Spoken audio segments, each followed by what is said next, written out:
Сәлем достар, бұл Қазақ Story Time, біз бастаймыз. Бірінші бөлім қанмен келген марапат және беспределшіктердің шабуылы. 90-шы жылдардың соңы. Сұрғылт күздің ызғарлы желі Твер қаласының ескі көшелерін кезіп, терезелерді жұлқылай соғып тұрған шақ. Қаланың шетіндегі ескі 5 қабатты хрущевкалардың бірінде 80-нен асқан Ұлы Отан соғысының ардагері Иван Петрович тұратын. Оның өмірі қарапайым әрі тыныш еді. Таңертеңгілік шай, ескі радиодан жаңалықтар тыңдау, қабырғада ілулі тұрған марқұм әйелінің суретіне қарап, мұңға бату. Бірақ Иван Петровичтің бұл өмірде ең қадір тұтатын, көзінің қарашығындай сақтайтын қазынасы бар еді. Ол қызыл барқыт қорапшада жатқан соғыс марапаттары. Қызыл жұлдыз ордені, ерлігі үшін медалі және Берлинді алған үшін берілген төсбелгілер. Бұл марапаттар жай ғана темір емес, окопта төгілген қанның, қаза тапқан қаруластарының ескерткіші болатын. Қарт ардагер бұл қалада жалғыз емес еді. Оның қамқоршысы, оны сырттай қорғап жүретін адам, қатардағы әлеуметтік қызметкер немесе полиция емес, бүкіл посткеңестік қылмыстық әлемге аты аңызға айналған заңдағы ұры. Вор в законе, Саш Александрс. Бұл байланыстың тарихы тереңде жатыр еді. 70-ші жылдардың соңында, әлі жас кезінде Саша қашып жүріп, үскірік аязда үсіп өлуге шақ қалғанда, дәл осы Иван Петрович оны жертөледен тауып алып, милицияға ұстап бермей, үйіне кіргізіп, ыстық шай мен нан берген болатын. Қарт майдангер ол кезде жас жігітке, мен фашистермен адамдар ит құсап көшеде үсіп өлсін деп соғысқан жоқпын. Тамағыңды іште, жолыңды тап балам деген еді. Сол түні жылынып, аман қалған Саша Север кетер алдында қартқа өзінің сөзін берген. Мен атым Саша, егер бұл менің ұрылық сөзім. Жылдар өтті. Саша Север бүкіл Ресейге танымал криминалдық авторитетке айналды. Бірақ ол өз сөзін ешқашан ұмытқан емес. Иван Петровичтің пәтерінің есігінде көзге көрінбейтін, бірақ бүкіл қылмыстық әлем білетін мөр бар еді. Қаланың барлық ұрылары, қарақшылар мен баукеспелері бұл шалдың үйіне жақындау өліммен тең екенін жақсы білетін. Бірақ өкінішке орай, қылмыстық әлемде ұрылардың намысы мен кодексін сыйламайтын, тек ақша мен есірткі үшін бәріне дайын беспределшіктер, заңсыз бұзақылар әрқашан табылады. Сол күні кешке Иван Петровичтің пәтерінің есігін біреу жұлқылай қақты. Кім бұл? Деді қарт, есікке жақындап. Жек Тембіз, ата. Су құбыры жарылды, төмендегі көршілерді су басып жатыр, тез ашыңыз. Деген дөрекілеу жас дауыс шықты. Аңғал қарт есіктің құлпын аша бергені сол еді. Ауыр соққы есікті жұлып түсіре жаздап, Иван Петровичті дәлізге ұшырып жіберді. Ішке қара былғары күртеше киген, көздері есірткіден қанталаған 3 бұзақы кіріп келді. Бұлар жергілікті ұсақ қылмыстық топтың мүшелері Шляпа, Қабан және Жылан, Змей еді. Олар ұрылардың ережесінде Саша Севердің кімге қамқорлық жасайтынында білмейтін, білгісі де келмейтін нашақор қарақшылар болатын.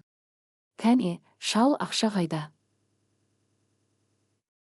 Зейнетақыңды қайда тықтың? Деп ақырды денелі Қабан қарттың жағасынан жұлқа көтеріп. Жігіттер, үйде ақша жоқ.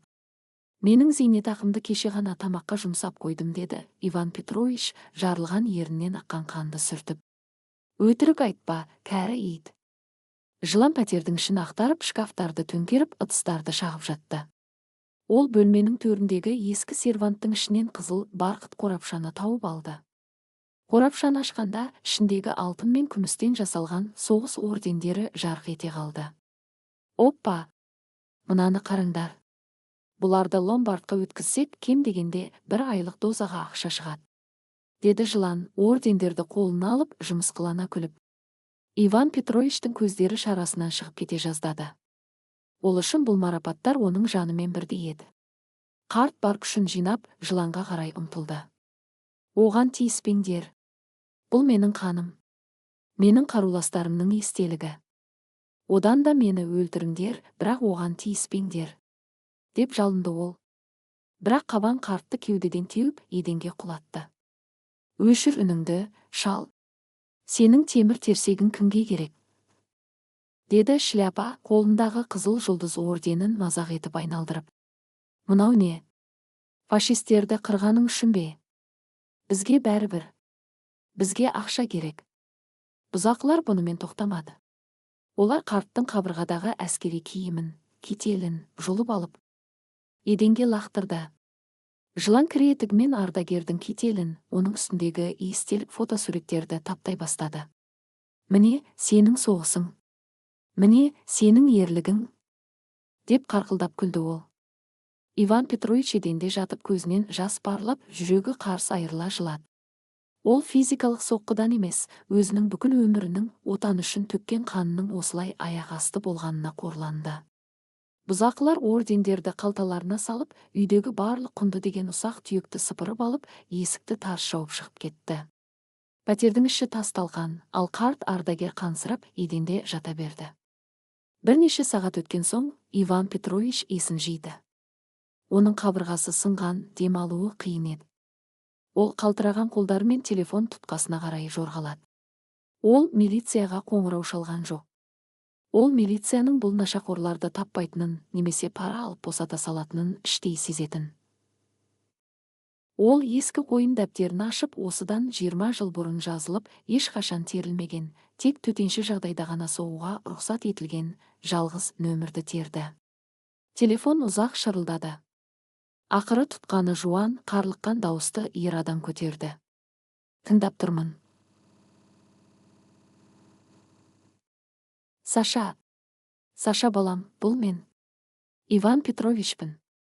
Сені сүп өлгелі жатқан жеріңнен құтқарып қалған шалмын, деді ардагер демігіп көз жасына тұншығып. Арғы жақтағы дауыс бірден өзгерді. Қатаң дауыстағы құрмет пен алаңдаушылық сезілді. Ата, не болды? Сіздің дауысыңыз неге бұлай шығып тұр? Кім ренжітті сізді? Үйге бұзақылар кірді. Мені ұрып соқты. Бірақ ең бастысы ол емес. Саша, олар менің ордендерімді, менің қызыл жұлдызымды алып кетті. Менің кителімді аяқпен таптап мазақ қылды. Саша, менің өмір сүргім келмейді бұдан кейін. Телефон желісінде бірнеше секунд өлі тыныштық орнады. Бұл тыныштық кез келген айқайдан да қорқынышты еді. Бұл келе жатқан дауылдың тоқтату мүмкін емес ажалдың тыныштығы болатын. Ата, деді Саша Севердің мұздай суық, бірақ қасиетті серт берген дауысы. Орныңыздан қозғалмаңыз. Дәрігерлер қазір барады. Ал сіздің марапаттарыңыз үшін мен олардың бүкіл қанын ішемін.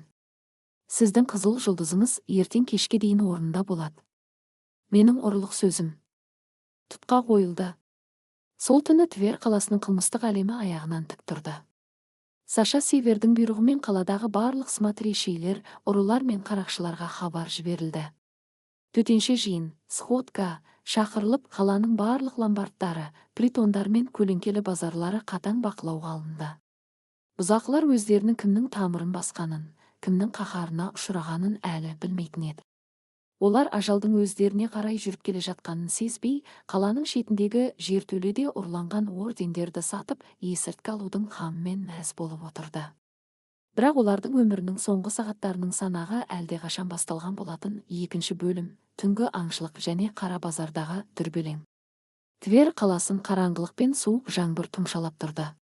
Бұл түн қарапайым қала тұрғындары үшін жылы көрпеге оранып, ұйқыға кететін уақыт болса, қаланың көлеңкелі әлемі үшін нағыз аң аулау маусымының басталған сәті еді. Қаланың қақ ортасында орналасқан жабық, сырт көзге жұпыны көрінетін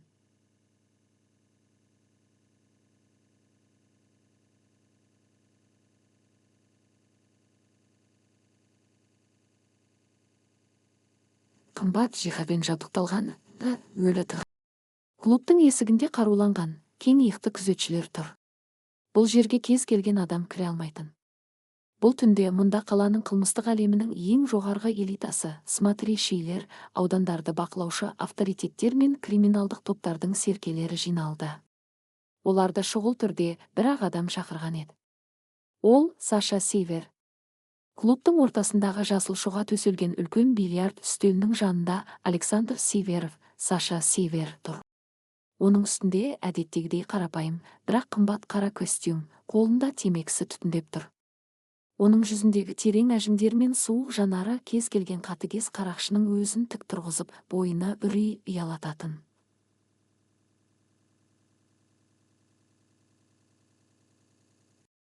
Ол ешқашан даусын көтеріп айқайламайтын. Бірақ оның бәсең дауыспен айтқан әрбір сөзі қылмыстық әлемде қатаң орындалатын. Оның алдында оннан астам авторитеттер бастары салбырап, үнсіз тұрды. Олар мұндай шұғыл жиынның, сходканың, жайдан жай шақырылмайтынын жақсы білетін. Мен бұл қаладағы тәртіпті өз қолымда ұстап отырмын деп ойлап едім, деп бастады Саша Сивер, темекісінің күлін баяу қағып. Оның дауысы бильярд залының ішіндегі мұздай ауаны тіліп өтті. Біздің әлемнің өз заңдары, өз ережелері бар. Біз бейбіт адамдарға, қарттар мен балаларға тиіспейміз. Бұл ұрылардың қасиетті кодексі. Бірақ бүгін біздің қалада нағыз масқара, беспредел болды. Залдағылар бір-біріне қарап демдерін ішіне тартты. Кімнің қандай қателік жасағанын ешкім білмей тұрған еді. Бүгін кешке менің ең жақын адамыма, менің өмірімді сақтап қалған Ұлы Отан соғысының ардагеріне біреулер қол көтерді, деді Сивер, көздерінен от шашып. Оны ұрып соғып қана қоймай, қанымен келген соғыс ордендерін, қызыл жұлдызын ұрлап кеткен. Майдангердің әскери кетелін аяқпен таптап мазақ қылған. Бұл маған, менің намысыма және мына жерде тұрған бәріміздің заңымызға түкіргенмен тең. Залда наразылық көйлі басталды. Тіпті ең қатыгез қарақшылардың өзі соғыс ардагеріне тиісуді, оның ордендерін ұрлауды ең төменгі кешірілмес іс санайтын.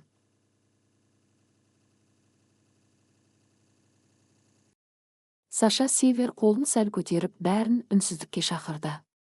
Тыңдаңдар мені. Бұл бұзақыларды милиция іздемейді. Оларды біз іздейміз. Дәл қазірден бастап қаланың барлық есігін жабыңдар. Вокзалдар, ломбардтар, қара базардағы саудагерлер, баргалар, есірткі притондары, бәрін теріңдер. Кім бұл үш нашақорды тығып отырғанын, немесе ордендерді сатып алғанын біліп, маған айтпаса, мен оны сол бұзақылармен бірге қабірге тығамын.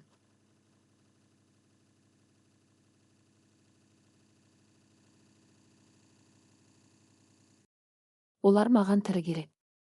Ал марапаттар таң атқанша менің үстелімнің үстінде жатуы тиіс. Кетіңдер. Авторитеттер бір секундта кідірместен залдан атып шығып, өз көліктеріне қарай жүгірді. Қаланың көлеңкелі машинасы іске қосылды. Мыңдаған көз бен құлақ, жүздеген қылмыстық элементтер көшеге шығып, аң аулауды бастады. Твер қаласының қылмыстық желісі ресми полициядан 10 есе жылдам әрі қатыгез жұмыс істейтін еді. Дәл осы уақытта қаланың ескі өнеркәсіптік ауданындағы лас, дымқыл жертөлелердің бірінде бағанағы үш бұзақы, шляпа, қабан және жылан өздерінің ажалды қателіктерін тойлап отырған болатын.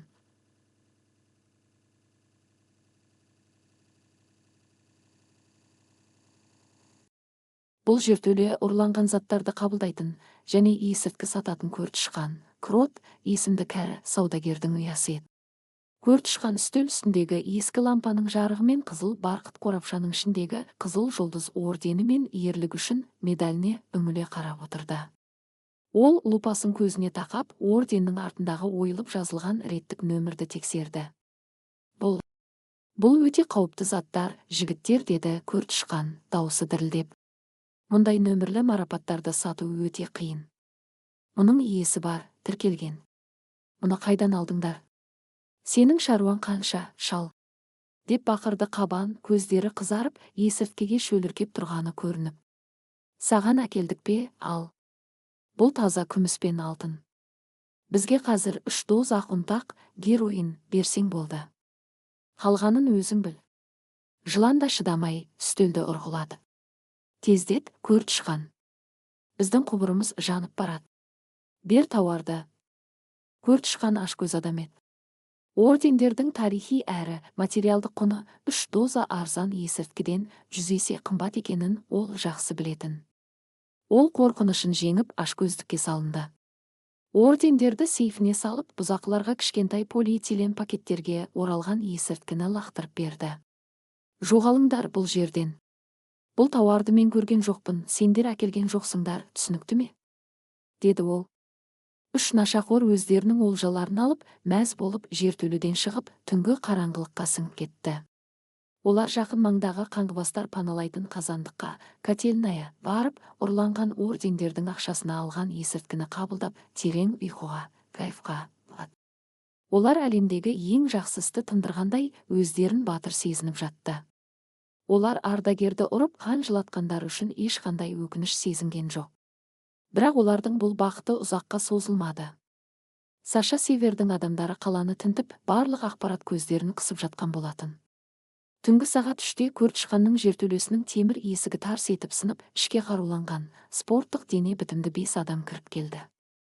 Оларды Саша Севердің оң қолы Шеге, Гвоздь лақап атымен белгілі қатыгез жігіт бастап келді.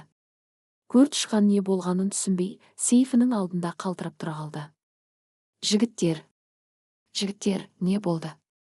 Мен үлесімді уақытында төлеп отырмын ғой, деп шырылдады кәрі саудагер.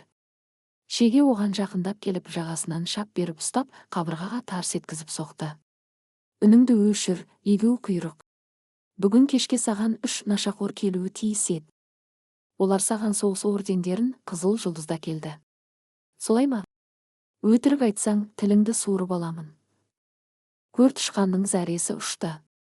Ол бүкіл қалалық сходканың бұйрығын естіген жоқ еді, бірақ Шегенің көзіндегі ажалды көріп, бәрін түсінді.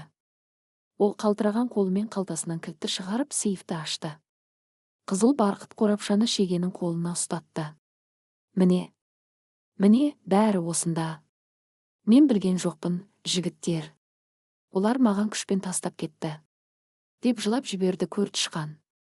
Шеге қорапшаны ашып, ішіндегі қызыл жұлдызбен медальдарды көрді. Ол терең дем алып, саудагердің бетіне түкіріп жіберді. Бұл ордендер кімдікі екенін білесің бе, мал? Бұл Севердің жеке қамқорлығындағы атаның марапаттары.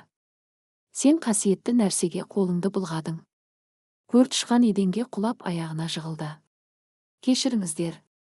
Мен қайтарамын бәрін. Ақша беремін.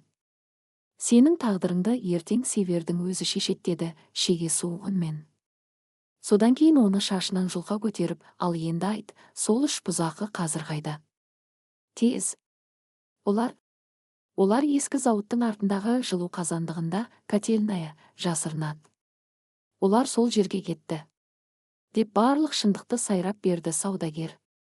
Шеге өз адамдарына ишарат етті. Екеуі Көртышқанды байлап көліктің жүк салғышына лақтырды. Қалғандары қазандыққа қарай бет алды. Дәл осы уақытта Саша Севердің жіберген жеке дәрігерлері Иван Петровичтің пәтерінде қартқа медициналық көмек көрсетіп жатты. Оның сынған қабырғасын таңып, жарылған ернін тігіп, тыныштандыратын дәрі берген еді. Қарттың төсегінің жанында Саша Севердің 2 сенімді адамы күзетте тұрды. Бөлменің іші тазаланып, шашылған заттар орнына қойылған. Бұл қылмыстық әлемнің өкілдері болғанымен, олардың бойындағы адамгершілік пен үлкенге деген құрмет сол 3 нашақордан 1000 есе артық болатын. Саша Севердің өзі түнгі клубта, үстел басында телефон қоңырауын күтіп отырды. Түнгі сағат 4-те шамасында оның телефоны шырылдады. Север, бұл Шеге, біз марапаттарды таптық. Қорапша менің қолымда. Ордендердің бәрі түгел, деді тұтқаның арғы жағындағы дауыс. Саша Севердің көзінен жеңілдікпен бірге шексіз қатыгездік ұшқыны жарқ етті. Жақсы, ал анау иттер ше? Олар ескі қазандықта ұйықтап жатыр. Қазір жігіттер ғимаратты қоршауға алды. Не істейміз? Атып тастаймыз ба? Жоқ, деп кесіп айтты Север, оның дауысы қорғасыннан да ауыр еді. Олар жай ғана өле салмайды. Олар өлімнің не екенін, кімге тиіскендерін түсінуі керек. Оларды оятыңдар да, байлап қала сыртындағы қараусыз қалған қоймаға алып келіңдер. Мен ол жаққа өзім барамын. Мен олармен жеке сөйлесемін. Телефон тұтқасы қойылды. Твер қаласының көлеңкелі әлемі өзінің ең қорқынышты, ең қатал сотына дайындалып жатты. Есірткіге мас болып, жыл қазандықта ұйықтап жатқан шляпа, қабан және жылан өздерінің өмірлерінің соңғы, ең қорқынышты таңы атып келе жатқанын. Оларды алда қандай тозақ күтіп тұрғанын тіпті елестете де алмайтын еді. Жалғасы бар. 3 бөлімді сұраңыз. 3 бөлім. Ажал алдындағы ояну және қатаң сот. Түнгі сағат 4. Твер қаласының шетіндегі ескі, қараусыз қалған жылу қазандығының котельная, іші қапырық әрі сасық болатын.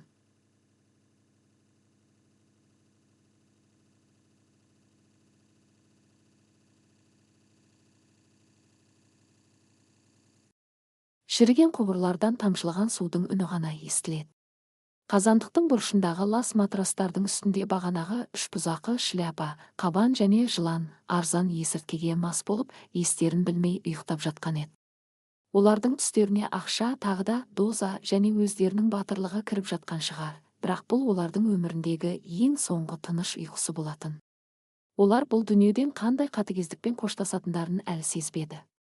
Кенеттен қазандықтың ауыр темір есігі тарс етіп сынып топсасынан жұлынып түсті. Есіктің гүрсілінен ғимараттың іші жаңғырып кетті. Ішке қолдарына темір арматура, бейсбол таяқшалар мен мылтық ұстаған 5-6 адам лап қойды. Олардың алдында Саша Севердің оң қолы, шеге, гвоздь тұрды. Оның көздерінен қан тамғандай қатыгездік оқылатын.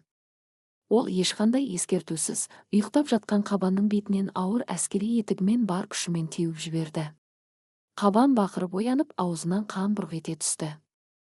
Оның мұрнының сүйегі бірақ соққыдан үгітіліп кеткен еді. «Тұрыңдар, малдар! Тұрыңдар дедім!» деп ақырды шеге, қолындағы темір арматура мен жыланның қабырғасынан осып жіберіп. Жылан мен шляпа есірткіден есеңгіреген бастарымен не болып жатқанын түсіне алмай. Қорқыныштан бұрышқа тығыла берді. Олар милиция келді деп ойлап. «Бастық, ұрмаңдаршы. Біз берілеміз. Бізде ештеңе жоқ», деп шырылдады. «Милиция», деп қарқылдап күлді шегенің қасындағы дәу жігіт. «Сендерге милиция келсе, қуанар едіңдер. Милиция сендерге жұмақ болып көрінеді қазір». Шеге шляпаның шашынан жұлқа көтеріп көзіне тіке қарады. Шляпа шегенің түрін танып, зәре құты қашты. Ол қаладағы ең қатыгез смотрящийлердің бірі екенін білетін.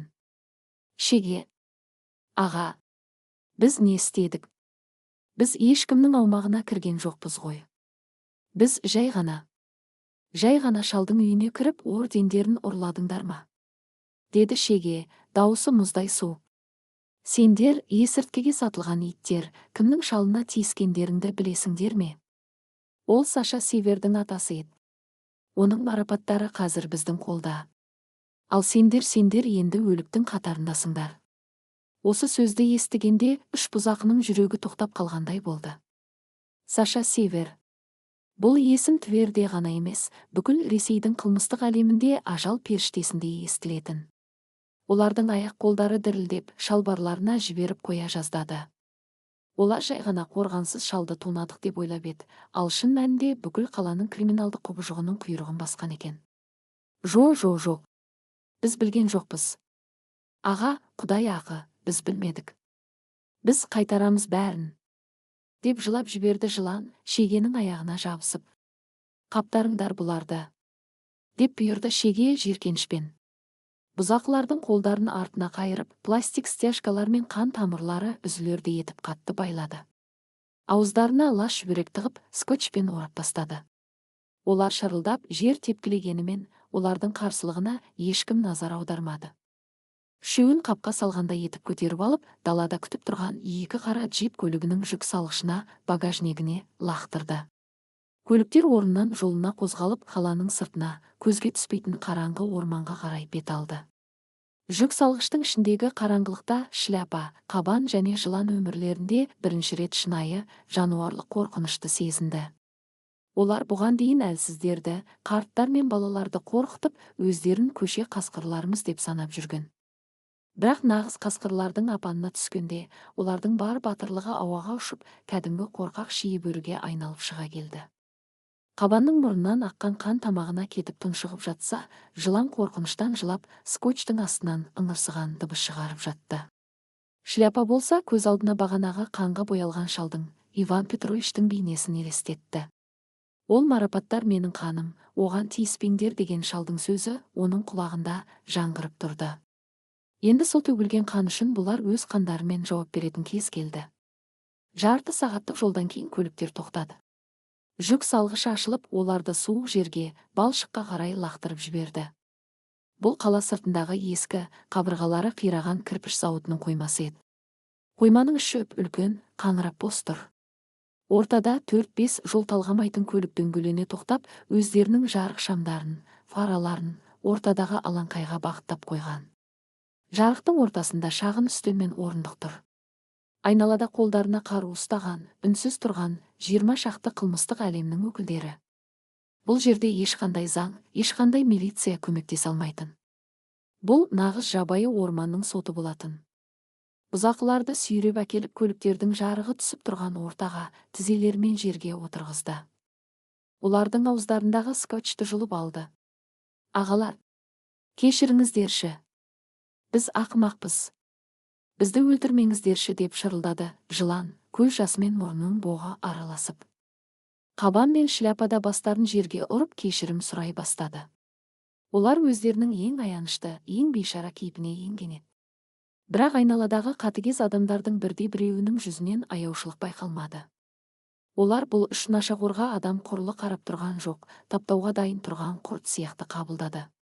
Кенеттен қойманың сыртынан тағы бір көліктің гүрілдеген дауысы естілді. Қара түсті Мерседес ғимараттың ішіне баяу кіріп, өзге көліктердің қатарына келіп тоқтады. Айналадағы барлық авторитеттер мен қарақшылар өз-өздерін тіктеп құрметпен үнсіз қалды. Мерседестің есігі ашылып, ішінен Саша Сивер шықты. Оның қадамдары баяу, бірақ өте сенімді еді. Ол үстіне ұзын қара пальто киген. Оның жүзінде ешқандай ашу жоқ, тек абсолютті, мұздай тыныштық қана бар. Бұл тыныштық кез келген айқайдан 100 есе қорқынышты еді. Ол ортаға жарық түсіп тұрған жерге келді де, үстелдің үстіне шеге берген қызыл барқыт қорапшаны қойды. Содан кейін ол тізесімен балшықта отырған 3 бұзақыға жақындады. Олардың көздеріне қараған сәтте шляпаның жүрегі тоқтап қала жаздады. Бұл көзқарастан адамның жаны түршігетін еді. Сонымен, көше қасқырлары сендер екенсіңдер ғой, деді Саша Сивер, даусы бәсең, бірақ қойманың ішінде анық жаңғырып. Кәрі шалды ұрып, зейнетақысын тартып алатын батырлар. Сашаға, біз білген жоқпыз. Біз ол кісінің сіздің адамыңыз екенін білген жоқпыз деп міңгірледі шляпа, тістері сақылдап. Сивер оның сөзін бөліп, жай ғана бетінен шапалақпен тартып жіберді. Бұл соққы қатты болмаса да, оның ішіндегі қорлау соншалық шляпаның басы салбырап қалды. Сендер бұл өмірде ештеңе білмейсіңдер. Және ешқашан білмейтінде боласыңдар, деді Сивер, қорапшаны қолына алып. Ол оны ашып, ішіндегі қызыл жұлдызды шығарды. Орден көліктің жарығымен жарқылдап тұрды. Білесіңдер ме мынау не екенін? Бұл жай ғана күміс пен эмаль емес, малдар. Бұл сендер сияқты ешкімге керек емес паразиттер осы жерде тыныш ұйықтап, есірткі шегіп жүрулерің үшін төгілген қан. Ол шал бұл орденді Кенигсбергтің түбінде, қардың астында жаралы болып жатып алған. Ол мені қашып жүрген қылмыскерді, аяздан өлейін деп жатқан жерімнен құтқарып, өз нанын бөлісіп берген адам. Ал сендер оның кетелін кір етіктеріңмен таптадыңдар. Оның көз жасын төктірдіңдер. Саша Сивердің дауысы сәл көтеріліп, оның ішіндегі қаһар жанартаудай атқылай бастады. Біз ұрылар, қылмыскерміз. Біз заңды бұзамыз, мемлекетпен соғысамыз. Бірақ біздің өз ұғымымыз, өз заңымыз бар. Біз әйелдерге, балаларға, қарттарға, әсіресе соғыс ардагерлеріне ешқашан қол көтермейміз. Олар біз үшін қасиетті. Ал сендер, беспределшіктер, ешқандай ұғымы жоқ, тек анау тамырларыңа тығатын есірткішін өз аналарында сататын хайуансыңдар. Сендер менің атама тиіскен жоқсыңдар. Сендер біздің бүкіл ұғымымызды таптадыңдар. Қабан басын көтеріп, үмітсіздікпен жалбарынды. Аға, бізге бір мүмкіндік беріңізші. Біз қарызымызды өтейміз. Біз сізге жұмыс істейміз, кез келген адамыңызды өлтіреміз, тек жанымызды қалдырыңызшы. Север оған жиіркенішпен қарады. Маған сендер сияқты сатқын, қорқақ иттердің қызметі керек емес. Сендердің өмірлерің бір тиынға да тұрмайды. Мен атаға сөз бергенмін, кім оған тиіссе, соның терісін тірідей сыпырамын деп. Мен өз сөзімде тұратын адамын. Саша Сивер артына бұрылып, шегеге басымен ишарат етті. Бұлар енді ешқашан ешкімді ұрмайтындай, ешқашан ештеңе ұрламайтындай етіңдер. Сосын, өздерің білесіңдер. Мен бұлардың жүздерін енді көргім келмейді. Осы топырақтың астында мәңгілікке қалады. 3 бұзақының зәресі ұшып, жан ұшыра бақыра бастады. Аға, көмектесіңдер. Өтінеміз. Бірақ бұл дауыстарды ешкім естіген жоқ. Саша Север көлігіне қарай баяу адымдап бара жатты. Оның артында шеге мен оның қатыгез жендеттері қолдарындағы ауыр темір балғаларды хувалда алып қалтырап отырған үшеуіне жақындады. Олардың мақсаты бірден өлтіру емес еді. Олар алдымен бұзақылардың шалға қол көтерген қолдарын, ордендерді ұстаған саусақтарын балғамен ұрып үгітіп тастауы тиіс болатын.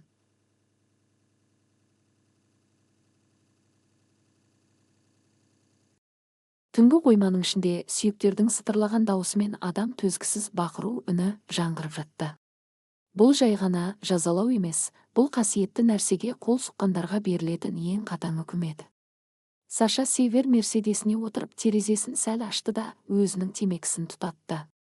Ол сырттағы бақыруларды естісе де, оның жүзінде ешқандай өкініш болмады. Оның қолындағы қызыл барқыт қорапша дін аман еді. Ертең таңертең бұл марапаттар өз иесінің, Иван Петровичтің кеудесіне қайта оралады.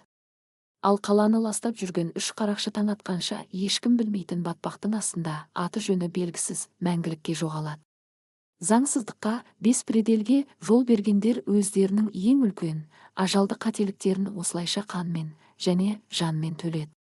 Қылмыстық әлемнің де өз ішінде бұзылмас адамгершілік шекарасы бар екенін олар тым кеш түсінген еді. 4-ші бөлім, қасиетті қызыл жұлдыздың оралуы және бұзылмас заң. Арайлап атқан таң және уәденің орындалуы. Тверь қаласының үстін басқан ауыр, сұрғылт түнгі бұлттар сейіліп, таңғы күннің алғашқы сәулелері ескі хрущевкалардың терезелеріне түсе бастады. Қала оянып көшелерде қарапайым жұмысшылар асыға басып өз тіршіліктеріне кіріскен еді. Олар осыдан бірнеше сағат бұрын ғана қаланың шетіндегі қараусыз қалған қоймада қандай сұмдық үкімнің орындалғанын, қылмыстық әлемнің жазалау машинасы қалай жұмыс істегенін тіпті сезбейтінді. Олар үшін бұл қалыпты бейбіт таң болатын. Бірақ бұл таң Иван Петрович үшін басқаша атты. Ол өзінің ескі төсегінде қабырғасы мен бет аузы таңылған күйде терезеден түскен жарыққа қарап жатты. Дәрігерлер оған ауырсынуды басатын екпе салып кеткенімен жүрегіндегі сыздаған жарасы толық жазылмаған еді. Ол бүкіл өмірінің мәні болған марапаттарынан мәңгілікке айырылдым деп ойлады.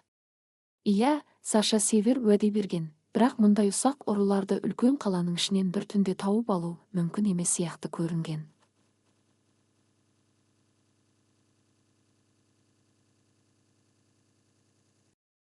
Сағат таңғы 8-ді көрсеткенде пәтердің есігі ақырын ғана ашылды.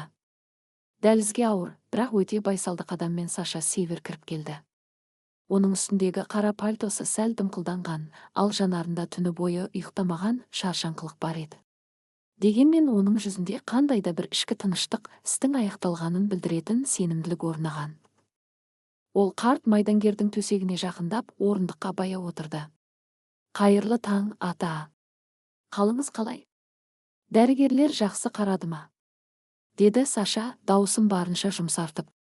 Түндегі қатыгез құбыжықтың орнында қазір мейірімді, құрметпен қарайтын ұл отырғандай еді.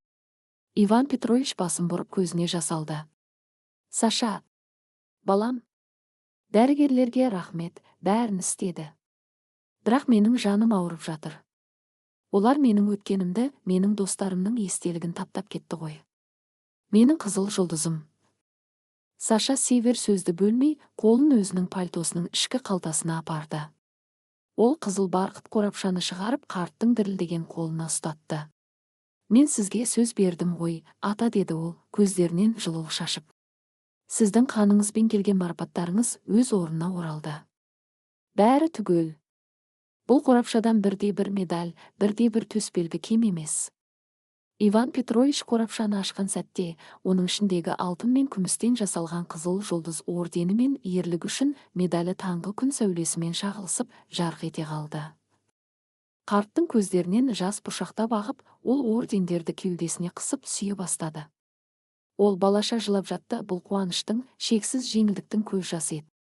Саша, Құдайым-ай, сен оларды таптың? Сен менің өмірімді қайтарып бердің, балам, деп еңіреді қарт ардагер. Содан кейін ол қалтыраған саусақтармен қызыл жұлдыз орденін сипап Северге қарады.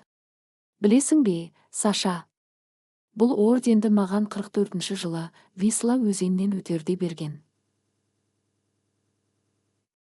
Біздің взводтан үшеуміз ғана тірі қалдық. Менің ең жақын досым, Колька, дәл менің көз алдымда оққа ұшты. Бұл орденде оның да қаны бар. Ол жай ғана темір емес. Бұл менің соғыста қалған жастық шағым. Саша Сивер үнсіз тыңдап отырды. Ол сияқты қатаң, ешкімді аямайтын адамның өзі бұл сөздерден кейін іштей тебіреніп кеткен еді. Ата, сіздің достарыңыздың, сіздің қаныңыздың құны өлшеусіз. Сол үшін мен оларды қайтардым. Және сізге сөз беремін, бұл қалада сіздің есігіңізді енді ешбір оңбаған қақпайтын болады, деді Сивер нақтылап. Иван Петрович көз жасын сүртіп, сәл үрейлене сұрады. Ал анау бұзақылар ше? Оларды милицияға тапсырдың ба? Олар жас қой, бәлкім ақымақтықпен істеген шығар. Мен олардың түрмеде шірігенін қаламаймын, тек өз қателерін түсінсе екен. Бұл сөздер қарт адамның шексіз мейірімі мен адамгершілігін көрсетіп тұрды. Ол өзін ұрып қорлаған адамдарға да рақымшылықпен қарап тұрған еді. Саша Сивердің көз алдына түнгі қоймадағы қанды көрініс, балғамен үгітілген сүйектер мен бұзақылардың соңғы жаншырған бақырулары келді. Ол өзінің әлемінің қатыгездігін бұл таза адамға көрсете алмас еді. Уайымдамаңыз, ата, деді Сивер, жүзін өзгертпей, жалған болса да тыныштандыратын жауап беріп. Олар бәрін түсінді. Олар қателіктерін толық мойындады. Олар енді бұл қалада тұрмайды, алысқа кетті. Олар сізге енді ешқашан маза бермейді. Сіз тек демалыңыз. Сіздің денсаулығыңыз маңызды. Сивер орындарынан тұрып қарттың қолын қысты. Иван Петрович оған тоқтаусыз алғыс айтып жатты. Саша пәтерден шығып есікті жапқанда дәлізде күтіп тұрған өз жігіттеріне бұрылды. Бұл есіктің алдында күні-түні күзет болады. Ешкім, тіпті көршілері де рұқсатсыз кірмесін. Егер шалға дәрі, тамақ керек болса, ең жақсысын әкеліңдер. Бұл менің бұйрығым, деді ол. Жігіттер үнсіз бас изеді. Қылмыстық әлемге жіберілген темір жарлық. Твер қаласының криминалдық әлемінде түнгі оқиға туралы қауесет найзағайдай тез тарады. Ешкім ашық айтпаса да, шляпа, қабан және жылан есімді үш бұзақының жер жұтқандай ізім-ғайым жоғалғанын бәрі білді. Олардың денелері ешқашан табылмады. Қаланың шетіндегі батпақтар олардың мәңгілік құпиясын өз ішіне жұтып қойған еді. Бірақ жазалау мұнымен бітпеді. Екінші күні қаланың орталық паркіндегі жабық мейрамханада Саша Сивер қаладағы барлық қылмыстық топтардың басшыларын, көше авторитеттерін және ұрлықшылардың крадон жетекшілерін қайтадан жинады. Бұл жолы ол ешқандай түсіндіру жұмыстарын жүргізген жоқ. Бұл тікелей бұйрық қылмыстық әлемнің жаңа конституциясын бекіту еді. Кешегі күн бізге үлкен сабақ болды, деді Саша Сивер үстел басында отырып. Арамызда шектен шыққан, ұғымды ұмытқан малдар пайда болыпты. Олар есірткі үшін қасиетті нәрсеге қол сұқты. Олардың тағдыры немен аяқталғанын бәрін білесіңдер деп ойлаймын. Егер біреу білмесе, шегеден сұраңдар, ол түсіндіріп береді. Залдағы авторитеттер үнсіз көздерін төмен салып отырды. Олар Сивердің қаһарымен ойнауға болмайтынын жақсы түсінген. Бүгіннен бастап Твер қаласында және менің сөзім жүретін барлық аумақтарда темір заң орнатылады, деп жалғастырды Сивер, үстелді сұқ саусағымен қағып. Ұлы Отан соғысының ардагерлеріне, қарапайым зейнеткерлерге, әйелдер мен балаларға қол көтерген.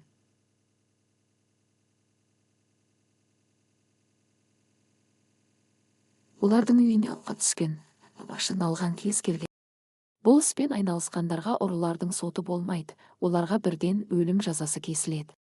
Содан кейін ол бұрышта қалтырап тұрған көрт шыққанға крот қарады. Кәрі саудагердің бет аузы ісіп кеткен, оны түні бойы шегенің жігіттері тәрбиелеген еді.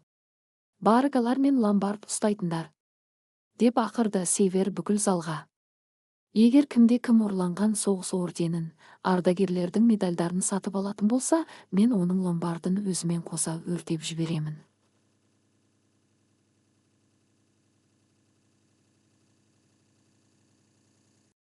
Көрт шыққан кеше осындай қателік жасады. Бірақ ол марапаттарды қайтарып берген үшін ғана тірі қалды. Дегенмен, Сивер көрт шыққанға қадала қарап, сенің бұл қаладағы жұмысың аяқталды. Сенің барлық притондарың, сауда нүктелерің жабылады. Жиған терген ақшаңды опшаққа, ортақ қазынаға өткізесің. Саған Тверден кетуге 24 сағат уақыт беремін. Егер ертең көзіме көрінсең, мәйітханадан бірақ шығасың.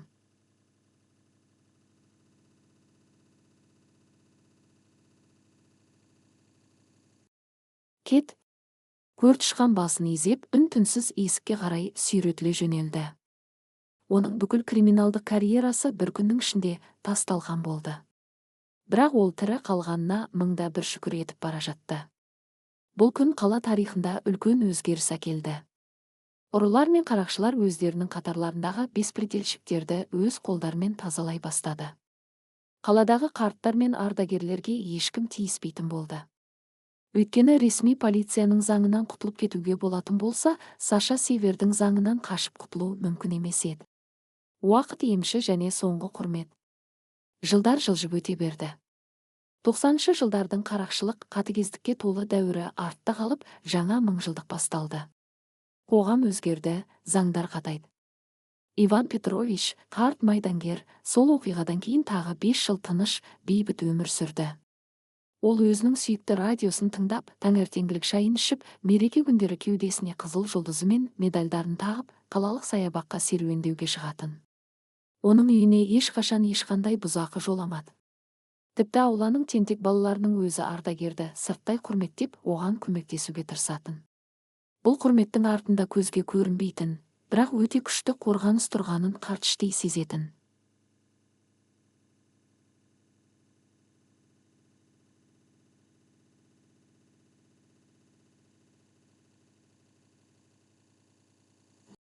«2005 жылдың көктемінде Иван Петровичтің жүрегі тоқтады. Ол 90 жасқа таяп өз төсегінде ешқандай қиындықсыз, бейбіт түрде ұйқыға кетіп оянбай қалды. Ол өмірден өзінің ар-намысын биік ұстап, соғыста көрген азабына лайықты құрметпен өтті. Оның жерлеу рәсімі қалалық зиратта өтті. Жерлеуге оның алыс туыстары, көршілері және ардагерлер кеңесінің өкілдері келді. Олар табыттың үстіне жабылған қызыл мақпал жастықшада жарқырап тұрған қызыл жұлдыз орденіне құрметпен қарап тұрды. Бірақ жергілікті халықты ең қатты таңғалдырғаны басқа көрініс еді. Жерлеу рәсімінің соңына таман зираттың қақпасынан бірнеше қымбат, қара түсті, жол талғамайтын көліктер келіп тоқтады. Олардың ішінен Твер қаласының қылмыстық әлемінің ең ықпалды өкілдері шықты. Олардың ортасында қолында 100 тал қызыл қалампыр гүлі бар, шашын ақ басқан Саша Север келе жатты. Оның жүрісі баяу, жүзінде терең мұң бар еді. Ресми тұлғалар мен туыстар шегініп жол берді.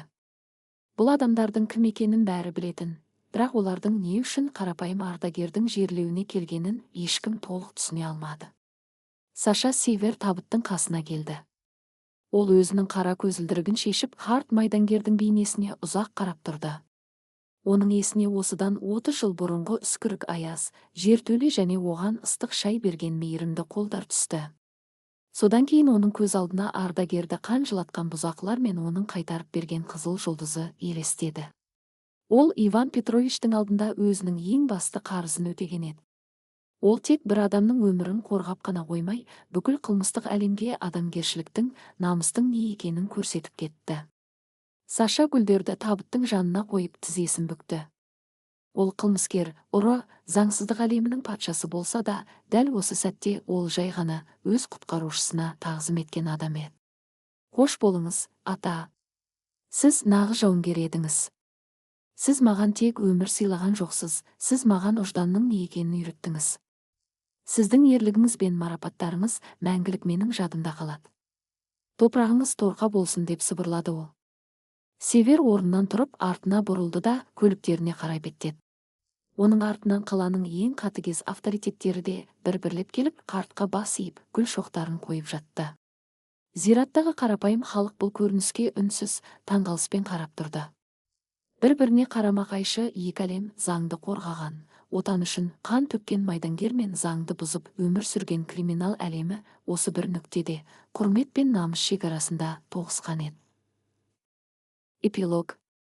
Қылмыстық әлем, қатыгездік, сатқындық және қанға толы қараңғы орман.